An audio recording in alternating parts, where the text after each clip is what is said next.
Hello, friends. My name is Swami, otherwise known as Bruce P. Grether.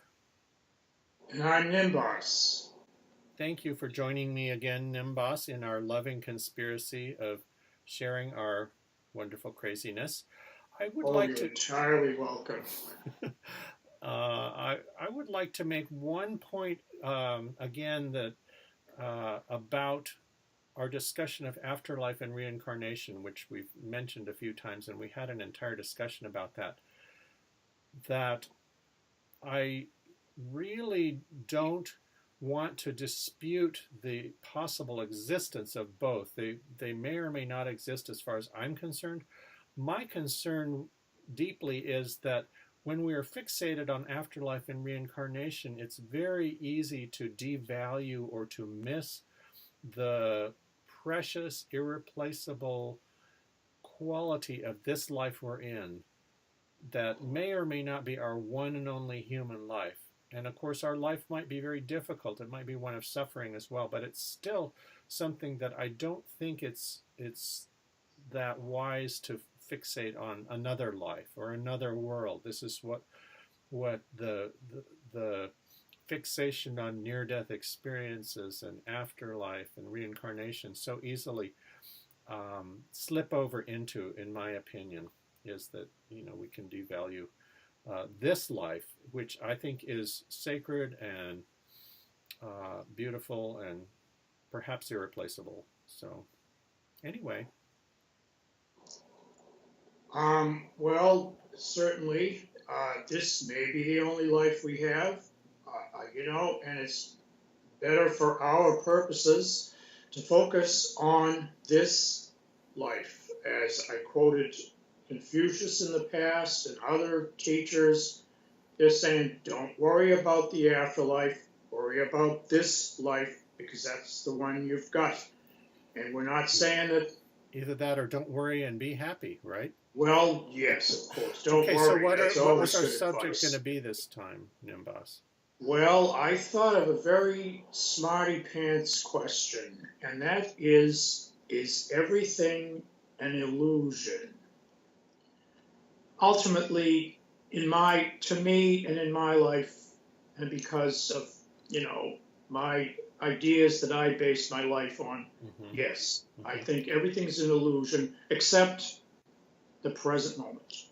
Well, see, that's the And in a important. Yes, sense, you could say that's an illusion too, but it's the only one that matters and the one you're working with. So I don't know. Am I making sense? you are. I have spoken.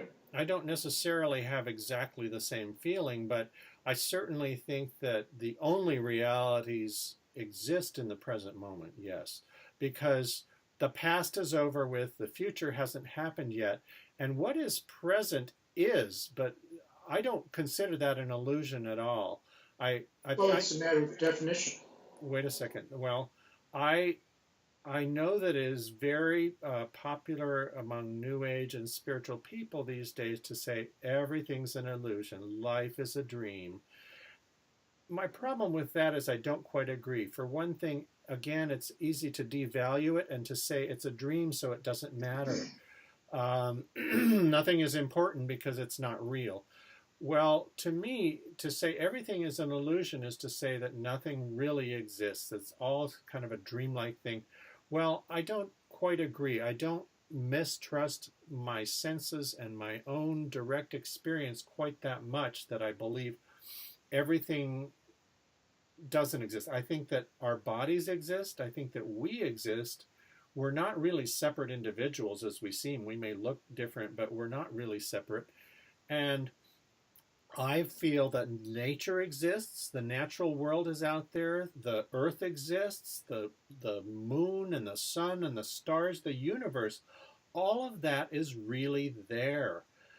I think that most of the things we think about those things are not necessarily true. They're just beliefs and opinions, or they may be just models created in our nervous system. But I believe that those realities do exist, and for example, in your immediate environment, you are a biological organism who is created with enough accuracy in relation to your environment. You can navigate your room. You can walk around the table instead of crashing into it every time you go. Most of the time. Yes, But I also think, for example, that one of the things that the idea everything is an illusion is sometimes attributed to Buddhism.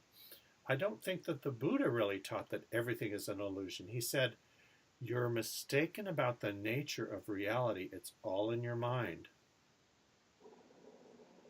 What do you think about Okay. that? What do you think about Let's Exactly. talk about okay, Right. feelings are very important because feelings are anchored in sensations.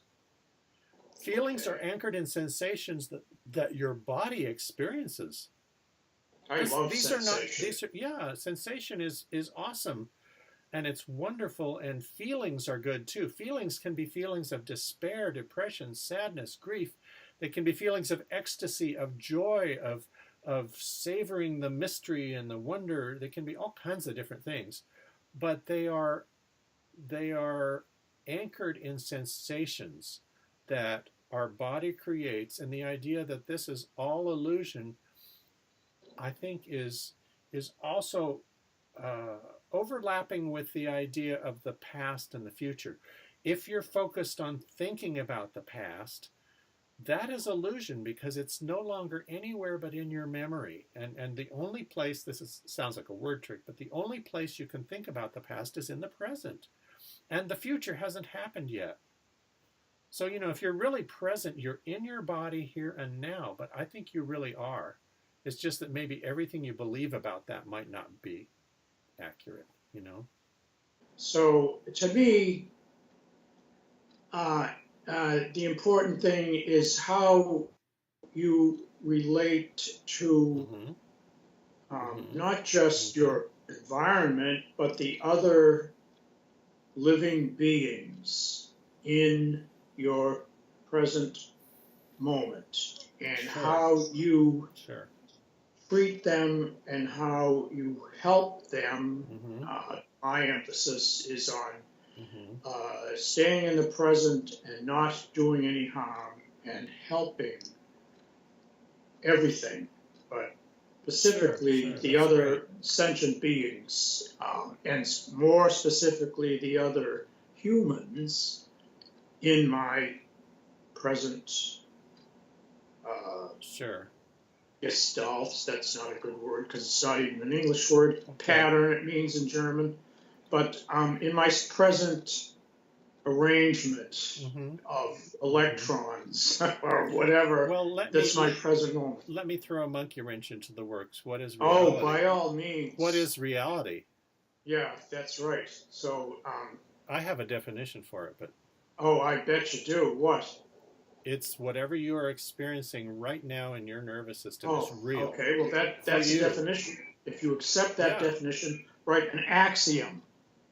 Yeah, and An and axiom. and as far as I'm concerned, that's always true. Even when you're thinking of the past, in a sense, it's real because you're experiencing it now. Or if you're worried about the future, you and I have a similar view that the past is over and the present hasn't happened, future hasn't happened yet. The present is the only real time, in a sense. Is that correct? We kind of agree on Well, that. let me quote Whether a that's words. famous teacher Yes, please do. in a long time ago in a galaxy far away, and he said, "Always in motion is the future." Uh huh. And when Is I that first Yoda? heard that, I said, "You're right. Yeah. That's, Sure. It's a moving in a target, way, right? okay, It's a moving I have target. spoken." So, I mean, I don't know exactly where we're headed with this, No. but certainly, what's his name? Ramdas is the one that made it up. What? Be here now. Yes. That Well, is my basic meditation method, and I can go on for 42 years about yeah. awareness and blah, blah, blah. But if you just be here now, then That that's the cornerstone, and you that's can yeah, build that everything else on that. Okay, you does that make you sense? can, and he didn't make that up. What he was doing is he was summing up the teaching of his He teacher. was right, The but in teaching of his terms of the teacher. West and people who read his books and Yeah, stuff, we never met the great person that he, definitely. but because we didn't have the karma or whatever. But anyway, that's another story. but certainly when I first saw that in that book way back in the day, Sure. it was like bingo.